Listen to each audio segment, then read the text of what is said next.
All right, hi everyone. इस video के अंदर हम लोग आगे के मेथड सीखने जा रहे हैं। हम लोगों ने 10 मेथड सीखे हैं स्मार्ट स्टडी के।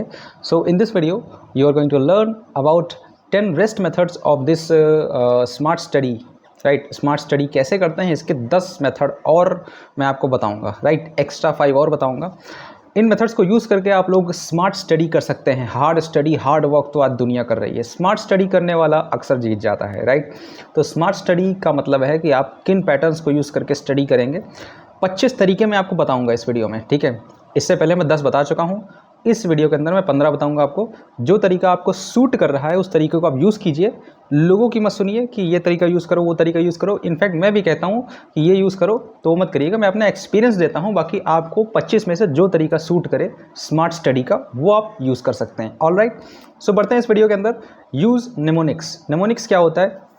Create acronym, rhymes and associated associations to remember the information. Mnemonics particularly useful for memorizing the list of or formulas. देखिए, जब मैं अभी रिसेंट में मैंने बीएड एग्ज़ाम क्लियर किया, इसमें बहुत बड़ी बड़ी डेफिनेशंस थी, ठीक है, बहुत बड़ी बड़ी चीज़ें थी। तो इनको मैंने लर्न करने के लिए मैंने निमोनिक्स टूल का यूज़ किया। निमोनिक्स क्या होता है? आप निमोनिक्स चैट जीपीटी से भी बनवा सकते हैं, ठीक है। जैसे कि मान लीजिए आपको फोटोसिंथेसिस लर्न करना है, ठीक है, या फिर इलेक्ट्रोमैग्नेटिक इंडक्शन लर्न करना है, या कुछ भी चीज़ें करना है, ठीक है। जैसे कि आपको बॉडी लैंग्वेज सीखनी, कम्युनिकेशन स्किल सीखनी है, ठीक, critical thinking skill, problem solving skill सीखनी है, तो इन चीज़ों को भी आप यूज़ कर सकते हैं, ठीक है। तो आप एआई पे जा करके, चैट जीपीटी पे जा करके कह सकते हैं उससे create mnemonics to understand problem solving skills या to learn problem solving skills. तो प्रॉब्लम सॉल्विंग स्किल्स को निमोनिक्स के फॉर्म में या शॉर्ट फॉर्म में आपको चैट जीपीटी दे देगा, या आप अपने मन से खुद से बना सकते हैं निमोनिक्स, ठीक है। निमोनिक्स का फ़ायदा ये होता है कि आप बड़ी चीज़ को छोटे फॉर्म में याद कर सकते हैं। अगर आप ऐसा नहीं कर सकते तो बड़ी चीज़ को याद रख पाना थोड़ा सा मुश्किल होता है। मुझे तो मुश्किल लगता है, मैं जल्दी चीज़ों को याद नहीं रख पाता हूँ, इसलिए मैं अलग अलग तरीके सर्च किया करता हूँ जिससे मैं चीज़ों को याद रख सकता हूँ। Mnemonics are particularly useful for memorising. याद रखने के लिए, जहाँ पे आपको याद रखने की ज़्यादा ज़रूरत पड़ती है वहाँ पे आप निमोनिक्स आपको काम आएंगे। ऑलराइट, जैसे कि लिस्ट और फॉर्मूला, लिस्ट या फिर फॉर्मूलाज को लर्न करने के लिए निमोनिक्स आपके काम आते हैं। ऑलराइट, दूसरा मेथड हम लोग देखते हैं। अगला method 12 practical retrieval. Regularly quiz yourself without looking at the material. This practice reinforces learning and highlights the areas that need improvement. यानी कि आपको रिट्रीवल प्रैक्टिस करनी है रेगुलरली, यानी कि जो आपने पढ़ा है, कंटेंट जो आपने सीखा है, उस पर लगातार आपको खुद से सवाल पूछते रहना है। उस टॉपिक से रिलेटेड सवाल आपको पूछते रहना है, ठीक है। जैसे कि मान लीजिए आपने सुबह पढ़ा कम्युनिकेशन स्किल्स या क्रिटिकल थिंकिंग स्किल्स, तो आप दिन भर में 4, 5, 10, 12 सवाल आप खुद से कर सकते हैं, कभी भी, कहीं भी, ठीक है, बिना मटेरियल देखे, ठीक है। जहाँ से आपने पढ़ा था सोर्स से, वहाँ से बिना देखे आप खुद से सवाल करिए कि हाँ, मैंने आज ये पढ़ा है, तो मैंने आज इससे क्या सीखा, ये टेक्निक मैं कहाँ यूज़ कर सकता हूँ, कैसे यूज़ कर सकता हूँ, ये सब सवाल आपके मन में होने चाहिए। राइट, तभी आप इसको बोलते हैं प्रैक्टिस रिट्रीवल। रिट्रीवल प्रैक्टिस की हेल्प से आप चीज़ों को बहुत जल्दी से आप लर्न कर सकते हैं कि स्मार्ट स्टडी मेथड से। इससे क्या होता है, आपको वो पता चलेगा, वो एरिया पता चलेगा जहाँ पे आपको इम्प्रूव करने की ज़रूरत है। आगे बढ़ते हैं। आगे है हमारे पास use flash cards. Flash card क्या होते हैं? देखिए, right questions on one side and answers on the other. एक ऐसे कार्ड बनाइए, चौकोर, ठीक है, चौकोर कार्ड बनाइए, नॉर्मली अब बन जाता है। तो एक तरफ क्वेश्चन लिखिए, दूसरी साइड आंसर्स लिखिए। Flash cards are excellent for active recall spaced repetition, ठीक है। फ्लैश कार्ड्स यूज़फुल हैं एक्टिव रिकॉल के लिए। जब आप एक्टिव रिकॉल मेथड यूज़ करते हैं तो उसमें आप फ्लैश कार्ड यूज़ कर सकते हैं, या फिर स्पेस्ड रेपिटेशन के लिए आप फ्लैश कार्ड्स यूज़ कर सकते हैं। राइट, तो फ्लैश कार्ड्स जनरली मैं तो यूज़ नहीं करता था, लेकिन मैं गोल जब बनाता था तो गोल में मैं फ्लैश कार्ड्स का यूज़ करता था, ठीक है। एक फ्लैश कार्ड में अपना गोल लिखता था कि इतने डॉलर पहुंचाना है यूट्यूब को, इतने सब्सक्राइबर अचीव करने हैं, या कुछ भी, जो भी, इतने वीडियोस रिकॉर्ड करने हैं, या इतनी स्किल्स मुझे इस महीने सीखनी है, ठीक है। तो गोल लिखता था मैं, तो मैं फ्लैश कार्ड्स का यूज़ करता था। आप इन फ्लैश कार्ड्स का यूज़ अलग जगह पे यूज़ कर सकते हैं, अपनी एकेडमिक्स में या अपनी रियल लाइफ में यूज़ कर सकते हैं। Alright, move to the next topic, study different in location. Study in different locations. आप अगर एक ही जगह बैठ के पढ़ते हैं तो हो सकता है आपको बोरियत फील हो या बर्नआउट फील करें, आपको थका हुआ महसूस होगा। लेकिन अगर आप अपनी पोजीशन बदलते हैं, एक जगह से दूसरी जगह पे जाते हैं, तो आपको जो है थोड़ा सा अच्छा लगेगा, आपको पढ़ने में मज़ा आएगा, आप बोर नहीं होंगे। Changing your study environment can improve the memory by providing the new context cues. यानी कि आप जब अपनी लोकेशन बदलते हैं, आज आप यहाँ बैठे हैं, कल आप वहाँ बैठे हैं, तो नए नए आइडियाज़ आपको आएंगे और आपकी मेमोरी इम्प्रूव होगी। जैसे कि मान लीजिए आपने पढ़ा है कम्युनिकेशन स्किल्स और अंडरस्टैंडिंग, मतलब चीज़ों के बारे में, किसी ए टॉपिक के बारे में आपने अपने जब आप छत पे चढ़ते हैं तो जीने पे बैठ के आपने ये चीज़ पढ़ा था। तो जब आपको ज़रूरत होगी वो चीज़ अप्लाई करने की, तो आपको याद आएगा कि हाँ मैंने यहाँ पे ये चीज़ पढ़ी थी, यहाँ पे बैठा था मैं, मुझे याद आ रहा है, मैं छत पे बैठा था, मुझे याद है कि मैंने ये चीज़ पढ़ी थी। ठीक है, कभी कभी लोकेशन भी हमें एडवांटेज देती है। ठीक, जो टॉपिक आपको याद करने में मुश्किल हो रही है, तो वो टॉपिक आप लोकेशन बदल के पढ़िए। इस जगह पे एक चीज़ कोई आपको याद नहीं हो रही है, तो आप छत पे चले जाइए, दूसरे कमरे में चले जाइए, दूसरी जगह पे चले जाइए, जहाँ पे आपको वो टॉपिक लर्न करने में ज़्यादा आसानी हो सकती है। ठीक है, अगला है हमारा विजुअलाइजेशन। विजुअलाइजेशन, इमेजिन कॉन्सेप्ट्स और प्रोसेसेस इन योर माइंड। आप चीज़ों को और कॉन्सेप्ट्स को, प्रोसेसेस को अपने दिमाग में इमेजिन कर सकते हैं कि हाँ ये चीज़ ऐसा होता होगा। ठीक है, visualisation can make abstract ideas more concrete and memorable. कुछ एब्स्ट्रैक्ट आइडियाज़ जो रियलिटी में, मतलब एब्स्ट्रैक्ट का मतलब है कि जो उथले पुथले आइडियाज़ हो सकते हैं, या फिर बोल सकते हैं ये अनऑर्गेनाइज्ड आइडियाज़ जो होते हैं, एब्स्ट्रैक्ट आइडियाज़, उनको आप विजुलाइज कर करके एक कॉपी पे लिख सकते हैं, जिससे क्या होगा वो और कॉन्क्रीट होंगे और उन कॉन्क्रीट आइडियाज़ का आप यूज़ कर सकते हैं। ठीक है, अपनी लाइफ को ग्रोथ एंड डेवलपमेंट दिलाने के लिए। ऑलराइट, तो ये विजुअलाइजेशन बहुत ही इंपॉर्टेंट टेक्निक। विजुअलाइजेशन आपको सिखाया जाता है, पूरी विजुअलाइजेशन मैनिफेस्टेशन मास्टर क्लास होती है। ठीक है, आपको कोई लाइफ में गोल अचीव करना है, ठीक है, मर्सिडीज EQS आपको खरीदनी मान लेते हैं, ठीक है, या कोई भी आपका गोल हो सकता है, छोटा बड़ा डजेंट मैटर। एक आपको किया सोनेट या किया सेल्टॉस कार खरीदनी है, तो आप विजुलाइज़ कीजिए उसका कलर कैसा होगा, उसका गेट पे कौन सा स्टिकर चिपका होगा, जो जैसे मतलब नॉर्मली आप विजुलाइज़ करते हैं। ठीक है, और वो अंदर का इंटीरियर कैसा होगा, एकदम वाइट शाइनिंग कलर का इंटीरियर होगा, एंड आंखें बंद करके आप विजुलाइज़ कीजिए चीज़ों को, और मुंह से आप बोल भी सकते हैं। ये विजुलाइजेशन टेक्निक हम लोग को बहुत सिखाई गई है। ठीक है, कैसे चीज़ों को आप विजुलाइज़ करके आप अचीव भी कर सकते हैं उन्हें। लेकिन खाली आप सपने देखते देखते ऐसा कुछ नहीं कर पाएंगे। ठीक है, भूल मत रहिएगा, खाली दिन में सपने देखने से कुछ नहीं होगा, आपको मेहनत भी करनी पड़ेगी उसके लिए। ठीक है, हाँ, आपने एक चीज़ सुना होगा, जिस चीज़ को आप शिद्दत से चाहो पूरी कायनात से मिलाने में, आपसे मिलाने में लग जाती है। ये सही भी और नहीं भी सही है। ठीक है, आप अगर विजुलाइज़ करते हैं कि मुझे ये चीज़ चाहिए और आप उसके लिए काम भी नहीं करते हैं, तो कोई फ़ायदा नहीं, आप विजुलाइज़ करते रहिए, कुछ नहीं मिलने वाला। ठीक है, हाँ, विजुलाइजेशन मेरी लाइफ में बहुत काम किया है। कुछ समय पहले, 4-5 साल पहले मैं ऐसा सोचता था और वैसा ही चीज़ें हो रही हैं, उसके नियर अबाउट चीज़ें हो रही हैं। ठीक है, इतना अच्छा विजुलाइजेशन मेरा था। तो विजुलाइजेशन बहुत इम्पैक्ट करता है, विजुलाइजेशन बहुत बड़ी चीज़ है। कभी फिर से इस पर एक अलग से वीडियो बनाऊंगा, बहुत इंपॉर्टेंट चीज़ है विजुलाइजेशन। ठीक है, आपको एग्ज़ाम देना है 90, मान लीजिए साइंस का एग्ज़ाम है, मैथ्स का एग्ज़ाम है, आप सोच रहे हैं कि मेरे 100 में से 95 मार्क्स आ रहे हैं, कैसा, कितना अच्छा लग रहा है, बढ़िया। पेरेंट्स टीचर मीटिंग में मेरी तारीफ़ हो रही है, पूरी क्लास में मेरे लिए क्लैपिंग करी जा रही है, आंख बंद करके आप विजुलाइजेशन कर रहे हैं, है ना। How cool is this, how wonderful.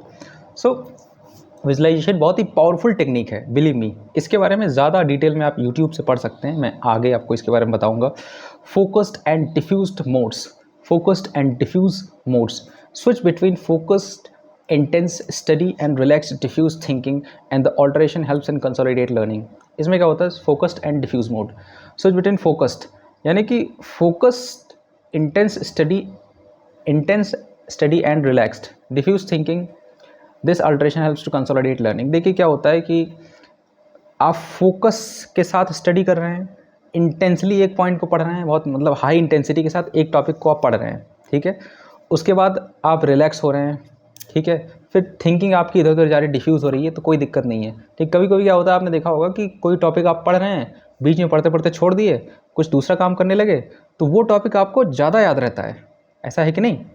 तो बीच में आपका पैटर्न टूट गया, अब आपने उसको कंप्लीट नहीं किया। जिस चीज़ को आप कंप्लीट कर लेते हैं वो चीज़ आपको ज़्यादा समय तक याद नहीं रहती, लेकिन जो चीज़ आप अधूरी छोड़ देते हैं, अधूरी चीज़ें ज़्यादा समय तक दिमाग में प्रोसेसिंग होती रहती है, और वो हमें कभी कभी क्या होता है कि आपको अभी आंसर नहीं मिला, आपने बीच में छोड़ दिया, और कुछ समय बाद कोई आप दूसरा काम कर रहे हैं, वो काम करते करते आपको उस प्रॉब्लम को सोल्यूशन अपने आप दिमाग में आ गया। तो इसका मतलब समझ रहे हैं, आपके दिमाग में प्रोसेसिंग चल रही थी।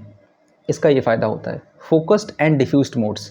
राइट, आगे बढ़ते हैं हम लोग। 17, इसमें क्या होता है, टीच वॉट यू लर्न, मैंने आपको बताया सिंपल मेथड, ये भी एक फिनमैन टेक्निक है लेकिन थोड़ा सा अलग है उससे। फिनमैन टेक्निक थोड़ा सा साइंटिफिक टेक्निक है जो कि फिनमैन ने दी थी, लेकिन ये बहुत ही सिंपल सा फॉर्मूला है। Explain the material to someone else, किसी को आप पढ़ा दीजिए, किसी को बैठा लीजिए, या कोई नहीं है तो एक नॉन लिविंग ऑब्जेक्ट मान लीजिए आपके पास बॉटल है पानी की, इस बॉटल को सामने रखिए और इसको पढ़ाना शुरू कीजिए जो आपने सीखा है, ठीक है। एक पेपर पे आप लिख सकते हैं, right. Teaching reinforces understanding and highlights the gaps in the knowledge, मैंने आपको पहले ही बताया, जब आप पढ़ाते हैं तो आपको पता चलता है कि आपके अंदर कमियां क्या हैं, आपके खुद के गैप्स को हाईलाइट कर सकते हैं आप, ठीक है। तो लोगों को पढ़ाइए, टीचिंग बहुत ही अच्छी हैबिट है एक। यूज़ आपके पास कोई नहीं, आप वीडियो रिकॉर्ड कर दीजिए, पढ़ाते पढ़ाते वीडियो रिकॉर्ड कर दीजिए, यूट्यूब पे डालिए। आप ये मत देखिए व्यूज़ कितने जा रहे हैं, आप वीडियो डालते रहिए, अच्छा पढ़ाइए आप, ठीक है। Use high quality resources, right. ये जो चैनल मैं आपको बताऊं, सुमेश शर्मा BSc एक मेरा चैनल है जिसको मैंने बनाया था, तो मैंने ऐसे ही वो बनाया था। मुझे एक BSc जब मैं कर रहा था तो मैथमेटिक्स का एक क्वेश्चन था, मुझे क्लियर नहीं हो रहा था, तो उसका आंसर मुझे ऐसे ही आया था, प्रोसेसिंग मैंने बीच में छोड़ दिया, तो कोई मैं दूसरा काम करने लगा, दूसरा काम करते करते मुझे उस क्वेश्चन का सोल्यूशन आने लगा धीरे धीरे। मैंने उसको पेपर नोट डाउन किया, उसका एक वीडियो बनाया, और मुझे पता था कि मैं भूल जाऊँगा। सिंपल सी बात है, फालतू बातें मैं करता नहीं, आपको भी पता है कि आप ये चीज़ भूल जाएंगे कुछ समय में, क्योंकि हमारा जो एबिलिटी होती है वो भूलने की ज़्यादा है। मैं चीज़ों को याद भी नहीं रखता, क्या करूँगा याद रख के, ठीक है। तो दिमाग पे ज़्यादा जोर डालना नहीं है, सारी चीज़ें मैं डॉक्यूमेंट करके रखता हूँ, MS Excel, MS Word, diary और अदर चीज़ों में, राइट। तो मैं ज़्यादा चीज़ों को याद नहीं रखता, ठीक है। मुझे याद रखना बिल्कुल पसंद नहीं है, जो चीज़ें इंपॉर्टेंट हैं वो मैं याद रखता हूँ बस, ठीक है। तो मैं यूज़ करता था, मैंने क्वेश्चन को रिकॉर्ड करके यूट्यूब पे अपलोड कर दिया, और कुछ समय बाद मैंने देखा उस पर व्यूज़ आ रहे हैं, ठीक है, लोग थैंक यू बोल रहे हैं, ऐसा। हम कहा ये क्या हो रहा है, तो पता चला कि ये क्वेश्चन बहुत हार्ड था, इसका सोल्यूशन कहीं मिल नहीं रहा था, यूट्यूब पे भी मुझे नहीं मिला। कुछ समय बाद मुझे सोल्यूशन आ गया, तो मैंने सॉल्व करके डाल दिया इंटरनेट पे, इसी तरीके से मेरे वीडियोस वायरल होने लगे, ठीक है। तो इस तरीके से बस ये जन्म हुआ इसका, ये चैनल का, जो मैंने आपको नाम बताया, Sumesh Sharma BSc। Use high quality resources, choose resources that are well organised and reliable, कुछ ऐसे रिसोर्सेज का यूज़ कीजिए जो कि वेल ऑर्गेनाइज्ड हैं और रिलायबल हैं। Quality study material save time and reduced confusion, देखिए आप अच्छे क्वालिटी का स्टडी मटेरियल यूज़ कीजिए, यानी कि अगर आप किसी यूट्यूब पे भी पढ़ रहे हैं किसी टीचर से, सो एक अच्छा टीचर होना चाहिए, अच्छी क्वालिफिकेशन होनी चाहिए, और उसका बैकग्राउंड भी अच्छा होना चाहिए, ठीक है। कुछ मैं टीचर्स के आपको नाम बताता हूँ, जैसे कि आप एकेडमिक्स में चले जाएं, ठीक है। तो अगर आपको केमिस्ट्री पढ़ना है तो Dushyant Kumar, IIT explain MK sir, and physics आपको पढ़ना है तो NV सर, मोशन जो कोचिंग चलाते हैं, और बहुत सारे ऐसे टीचर्स हैं जो IITs के हैं। कुछ मैं आपको बात कर दूँ, जैसे कि सेल्फ हेल्प, पर्सनैलिटी डेवलपमेंट में आपको जाना है तो सेल्फ हेल्प में मैं आपको बताऊं, जैसे कि अंकुर वरीकू हो गए, रीवायर्स हो गया channel, great ideas great life, ये सारे चैनल्स हैं जिनको मैं देखता हूं, प्रेफर करता हूं। ईशान शर्मा हो गया, या ठीक है, और थोड़ा स्पिरिचुअल में या अदर चीज़ों में आचार्य प्रशांत हो गए, और सारे और बहुत लोग हो गए ऐसे करके, ठीक है। तो इन लोगों को मैं जनरली सुनता हूँ जब मुझे टाइम मिला। विवेक बिंद्रा हो गए, विवेक बिंद्रा के वीडियोस, जो गीता इन एक्शन सीरीज़ है वो मैं ज़रूर देखता हूँ, ठीक है। सारे वीडियोस मैंने देखे हैं, ओके। तो अच्छे क्वालिटी के रिसोर्सेज यूज़ कीजिए, यूज़ हाई क्वालिटी रिसोर्सेज। अगर आप हाई क्वालिटी का रिसोर्स यूज़ करेंगे तो आपको बहुत ज़्यादा फ़ायदा होगा, हाई लेवरेज आप ले पाएंगे। मकसद यही है कि हाई लेवरेज उठाना, ओके। लेवरेज का मतलब है ज़्यादा से ज़्यादा सही फ़ायदा उठाना जो आपको ज़्यादा फ़ायदा पहुँचाए, ठीक है। तो हाई क्वालिटी रिसोर्सेज हो गया। आगे देखते हैं क्रिएट स्टडी गाइड्स, आप स्टडी गाइड्स बना सकते हैं। स्टडी गाइड्स क्या होते हैं? Summarise the key points in your own words, study guides help the consolidate information, make revision more efficient. यानी कि आप खुद के शॉर्ट नोट्स बना सकते हैं, ये एक बढ़िया तरीका है। इस तरीके को मैं अक्सर यूज़ करता हूँ जब मैं स्कूल कॉलेज यूनिवर्सिटी में था, अभी भी मैं इसको यूज़ करता हूँ। मैं कोई स्कूल कॉलेज यूनिवर्सिटी में अब नहीं करता हूँ, जब मैं पढ़ाता हूँ तो भी यूज़ करता हूँ, पढ़ता हूँ तो भी यूज़ करता हूँ। मैंने कोई नई चीज़ सीखी या मुझे कोई नई स्किल सीखनी है तो मैं उसके शॉर्ट नोट्स बनाता हूँ, उसको मैं लिखता हूँ कि मुझे क्या स्किल सीखनी है, क्यों सीखनी है, कहाँ सीख सकते हैं, ठीक है। इस स्किल में टॉप 10 पर्सन्स कौन से हैं उनकी मैं एक लिस्ट बनाता हूँ, फिर देखता हूँ मैं इनमें से टॉप 5 कौन है या सबसे अच्छा सर्वश्रेष्ठ कौन सा है, उससे मैं जा कर के सीखता हूँ, राइट। तो ये चीज़ें हैं। तो जैसे कि आजकल मैं देख रहा हूँ ग्रेट आइडियाज़ ग्रेट लाइफ, उनके कुछ फाइनेंशियल रिलेटेड वीडियोस, ठीक है, उनके मैंने देखा, उनकी वीडियोस से मैंने बहुत सारी किताबें खरीदी, ठीक है। तो उनकी वीडियोस से इन्फ्लुएंस होके, ऑलराइट। तो आगे बढ़ते हैं हम लोग। तो ये सारी चीज़ें हैं जो मैं आपको बता रहा हूँ। Create study guides, short notes आप बना सकते हैं इन पे, ओके। शॉर्ट नोट्स आप बनाइए फिर उसको पढ़िए, ओके। आगे बढ़ते हैं। ग्रुप स्टडी अगर आप कर सकते हैं तो ग्रुप स्टडी करिए, इससे फ़ायदा होता है। आपको कोई डाउट है आप सामने वाले से पूछिए, सामने वाले को डाउट है आपसे पूछेगा। इससे क्या होता है, इंटरेक्शन की हेल्प से आप ज़्यादा लर्निंग कर सकते हैं। बहुत अच्छा मेथड है। Apply the information, use real life examples और एप्लीकेशंस।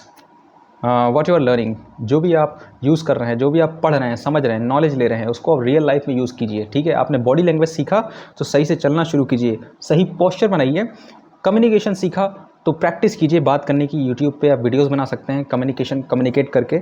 अगर आप अच्छे कम्युनिकेटर हैं तो आपके वीडियोस वायरल ज़रूर होंगी, राइट। आपको रीच मिलेगी, लोग आपको पसंद करेंगे अगर आप अच्छे कम्युनिकेटर होंगे, आप अच्छा बॉडी लैंग्वेज दिखाते होंगे तो, राइट। तो अप्लाई कीजिए इन्फॉर्मेशन को। ये एक स्मार्ट स्टडी मेथड है।